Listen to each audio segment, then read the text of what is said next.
Watch a Marshall Holman match on television and you might think you know him. But looks can be deceiving. I had sort of a cockiness in my early years, but that was mostly a defense mechanism. I didn't want the guys to know how deathly scared I was of being out there, and things worked out for me. I really didn't anticipate bowling more than a year on tour, but I was very fortunate. He certainly didn't seem scared. Are you a little nervous? Yeah, Bo, I am a little nervous, but I'm also very confident. I bowled well all week.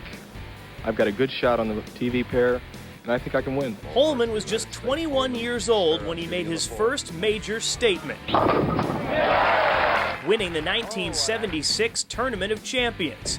From then on, it seemed everyone had an opinion about the Medford Meteor, good or bad. They want to see a little activity, and they want to know that the guy is really in it and that he cares. And that's what Marshall would give you, is you knew when he picked up that bowling ball that this was important to him. And he wanted to win, and he didn't care who you were. He wanted to win.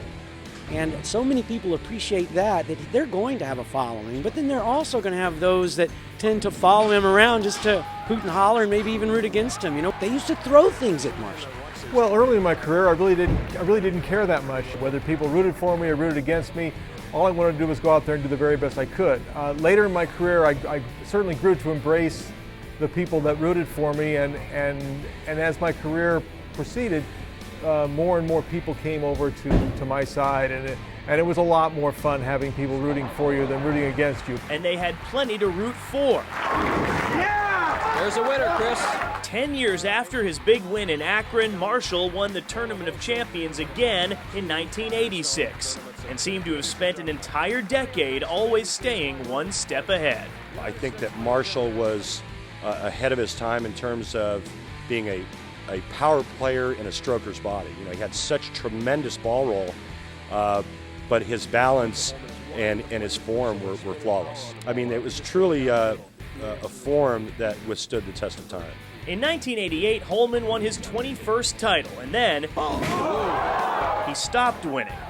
The next several years would be a frustrating fight to stay at the top of a sport that was clearly passing him by. Under the new bowling equipment, which really took the game from being something where you looked at the front end and tried to control the heads to looking down the lane and trying to create a certain break point down the lane. I never looked at the game that way. I constantly tried to make it work the way it had worked, for 10 or 15 years for me so well.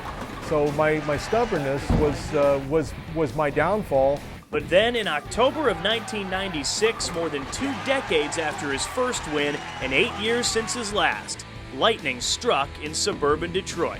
Yeah, baby! He likes it. Yeah! I'm back! I did it! I can't stand it! Well, it took me by surprise. I look back on that tournament as almost like a little bit of a gift, and maybe saying, Marshall, you finished second in a lot of tournaments, a lot of opportunities passed you by. We're gonna give you this one. 22 titles, 4 majors, and already a member of the PBA Hall of Fame.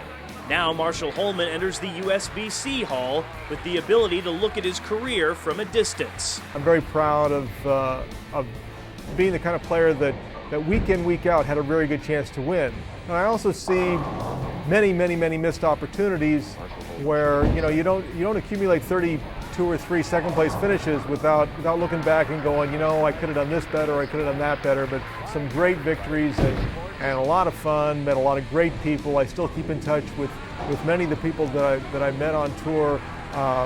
Not bowlers that I met, but just fans that became friends and lifetime friends.